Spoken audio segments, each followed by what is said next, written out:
ହବା ଭାଇ ନମସ୍କାର। ନମସ୍କାର। ସୁଇଟି ଠିଆ ହେଲା ପରେ ନମସ୍କାର କରିବ।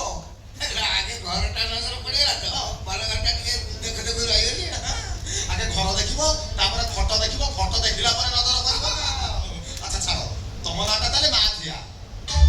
ମାଝିଆ ତ ମାଝିଆ ମାନେ ତମ ନାଁଟା ତାହେଲେ ମାଝିଆ। ମାଝିଆ ମାଝିଆ ମାଝିଆ। ଆଚ୍ଛା ଏମିତିକା ନାଁ କିଏ ଦେଲା? କିଏ ଦେଲା? ମୋ ବାପା ମା ଦେଇଛନ୍ତି। କିଏ ଦବ? ତମ ବାପା ମାନେ ଏମିତିକା ନାଁ କାହିଁକି ଦେଲେ? ବଡ ଆଶ୍ଚର୍ଯ୍ୟ ଲୋକ ଇଏ। ଏମିତି କଣ ପ୍ରଶ୍ନ ପଚାରୁଛୁ? ବାପା ମା ଏମିତି କାହିଁକି କାହିଁକି ଦେଲେ ତମର ଯେବେ ଜାଣିବା ଦରକାର ଯାହା ମୋ ବାପା ମାଙ୍କୁ ପଚାରିବ। ଆଚ୍ଛା ତମ ବାପା ମା ଅଛନ୍ତି କୋଉଠି? ସ୍ୱର୍ଗରେ। ଭାଇ ତମ ନାଁ ପଚାରିବା ପାଇଁ ମରିକି ସ୍ୱର୍ଗକୁ ଯିବି? ତାପରେ ଜାଣିବାର ଅଛି ଆଉ ଯିବ ଆଉ। ହଉ ହେଲା, ତାହେଲେ ବୁଝିଗଲି ତମ ନାଁଟା ହେଲା ମାଝିଆ। ହଁ ଆଚ୍ଛା ତମେ ଆଗରୁ ବାହା ହେଇଥିଲ? ହଁ କେତେଟା? 3ଟା ବାହା ହେଇଛି। ଜମାରୁ 3ଟା? ଖାଲି କରି 3ଟା କାଗଜ ପତ୍ର ଉଣ୍ଡେଇଲା ଆହୁରି ଅଧିକା। ଆଚ୍ଛା ସେମାନେ ସବୁ ମୃତ ନା ଜୀବିତ? ସେ କଥା ବି କହିବ କହ। ଭାଇ ତମ ସ୍ତ୍ରୀ କଥା ତମେ କହିବନି, କିଏ କହିବ? ପ୍ରଥମଟା ମୃତ। ପ୍ରଥମଟା କେମିତି ମଲା? ବଡ ଆଶ୍ଚର୍ଯ୍ୟ ଲୋକ ଇଏ। ତା ଆଇଁଷ ପୁରୀର ବରା କେମିତି ବରା କହ? କେମିତି ମଲା ତାର ଗୋଟେ କାରଣ ଥିବ ନା? ନିଜେ ଭାଇ ତମେ ମତେ ଇଆଡୁ ସବୁ ପ୍ରଶ୍ନ କରିବନି। ଇଆଡୁ ସବୁ ପ୍ରଶ୍ନ କଲେ ମୋ ବ୍ଲଡ ପ୍ରେସର ବଢିଯାଏ। ମୁଁ ରାଗିକି ଇଆଡୁ ସବୁ କହିଦିଏ। ତମେ ସେମିତି କିଛି ପଚାର ନା। ଗୋଟେ କାରଣ ଥିବ ନା ମଲା କାହିଁ? ତା ପେଟରେ ଥିଲା ଗ୍ୟାସ। ସେ ଗ୍ୟାସରେ ସେ ଶେଷ। ସେ ବିରାଟ ବଡ କେଶ। କୁଆଡେ ଗଲା ସେ ଲାଶ? ସେ ସ୍ୱର୍ଗ ଦ୍ୱାରରେ ଶ୍ୱାସ। ସ୍ୱର୍ଗଦ୍ୱାରର ଲାଶ। ଆଚ୍ଛା 2 ନମ୍ବରଟା? 2 ନମ୍ବର ଖବର ମୋ ପାଖରେ ନାହିଁ। ତମ ପାଖରେ ନାହିଁ? ଆଚ୍ଛା 3 ନମ୍ବରଟା? 3 ନମ୍ବରଟା ମତେ ଛାଡିକି ଆଉ ଜଣକୁ ବାହା ହେଇକି ମୁଁ ଖାଲି ଶୁଣିଛି। ସେ କାହାକୁ ବାହା ହେଲା? ସେ କାହାକୁ ବାହା ହେଲା ମୁଁ ଯାଇ ଦେଖୁଥିଲି ନା। କିନ୍ତୁ ତମ ସ୍ତ୍ରୀ କାହାକୁ ବାହା ହେଲା ତମେ ଦେଖିବନି, କିଏ ଦେଖିବ? ବଡ ଆଶ୍ଚର୍ଯ୍ୟ କଥା, ଯୋଉ ସ୍ତ୍ରୀ ମତେ ଛାଡିକି ପଳେଇଲା ହଁ। ସେ କାହାକୁ ବାହା ହେଲା କଣ କଲା ମୁଁ କାହିଁକି ଦେଖିବି? ଆଚ୍ଛା ତମ ସ୍ତ୍ରୀ ତମକୁ ଛାଡିକି ପଳେଇଲା, ତମେ କଣ ଅକ୍ଷମ? କଣ ଯେ ଛାଡିକି ପଳେଇଲା କାହିଁ? ଅକ୍ଷମ? ଛାଡିକି ପଳେଇଲା କାହିଁ? ଡରିଲା। କଣ କଲା? ମୋର ପୁରୁଷ ପଣିଆ ତାଉକୁ ସମ୍ଭାଳି ପାଇଲାନି, ଛାଡିକି ପଳେଇଲା। ଆଉ ସମ୍ଭାଳି ପାଇଲାନି, ଛାଡିକି ପଳେଇଲା। ଆଚ୍ଛା ତମର ବୟସ କେତେ କି? ମୋର 54। 54 ବର୍ଷରେ ଏତେ ଦାଉ ଅଛି। ଆଚ୍ଛା କୋଉ ଔଷଧ ଖାଉଛ କି? କଣ ଯେ ଆଉଛୁ କୋଉଠି? ମୁଁ ଔଷଧ ଖାଉଛି। ଆଉ 54 ବର୍ଷରେ ଏତେ ଦାଉ ଆସୁଛି କୋଉଠୁ? ମତେ ଔଷଧ ଖାଉ ତମକୁ କିଏ କହେ? ଆଉ ଦାଉ ତାହେଲେ ଆସୁଛୁ କୋଉଠୁ? ମୁଁ ସେଇଭଳିଆ ଖାଦ୍ୟ ଖାଇଛି। କଣ ସବୁ ଖାଦ୍ୟ ଖାଇଛ? ମୋ ବାପା ମା ଛୁଆ ଦିନରୁ ମତେ ମାଛ ମାଂସ ହଳଦୀ ଅଣ୍ଡା ଫଳ ମୂଳ କେତେ କଣ ଖୋଇছে। ଫଳ ଖାଇଛ? ହଁ। କୋଉ ଫଳ ଖାଇଛ? ଭାଇ ତମେ ମତେ ଇଆଡୁ ସବୁ ପ୍ରଶ୍ନ କରଲା। ମୁଁ ତ ବାରମ୍ବାର କହୁଛି ଇଆଡୁ ସବୁ ପ୍ରଶ୍ନ ଶୁଣିଲେ ମୋ ବ୍ଲଡ ପ୍ରେସର ବଢିଯାଏ। ତମେ ଡାକିଛ ତମ ଭଉଣୀକି ଦେଖେଇବା ପାଇଁ।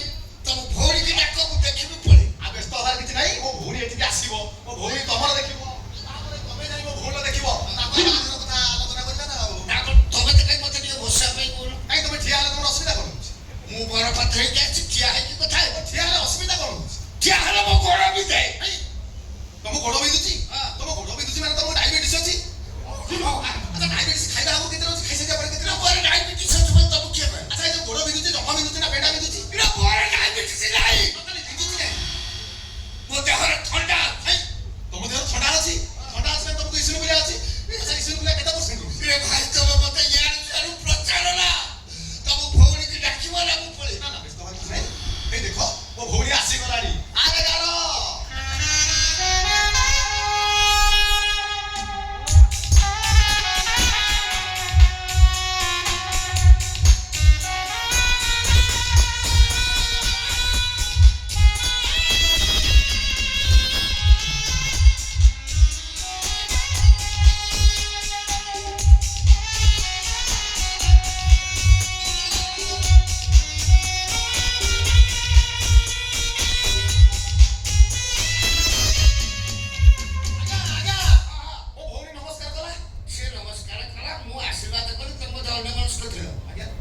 ତମ ଭାଇ ମତେ ପ୍ରଶ୍ନ ପଚାରି ପଚାରି ମୋ ଦିମାଗ ଗରମ କରିଦେଇছে।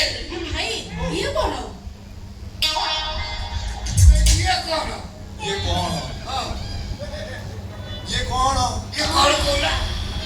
ଇଏ କଣ? ଇଏ କଣ କହୁଲା? ଆମ ଘର ସିଷ୍ଟମେଟିକ ବା ସେଇଆ। କଣ? ଆମ ଘରକୁ ଯିଏ ଅତିଥି ଆସନ୍ତି ଆମେ ଲେମ୍ବୁକୁ ଚା ସର୍ବତ ଦଉନା, ଆଉ ଡାଇରେକ୍ଟ ରୟାଲ ଷ୍ଟାର।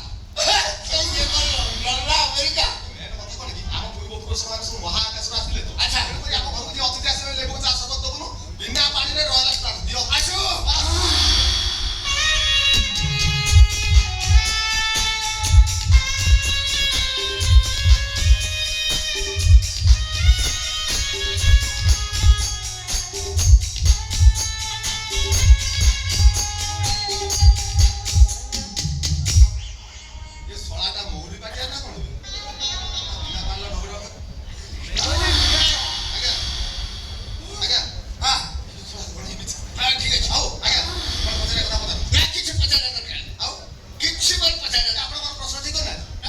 ଠିକ ଅଛି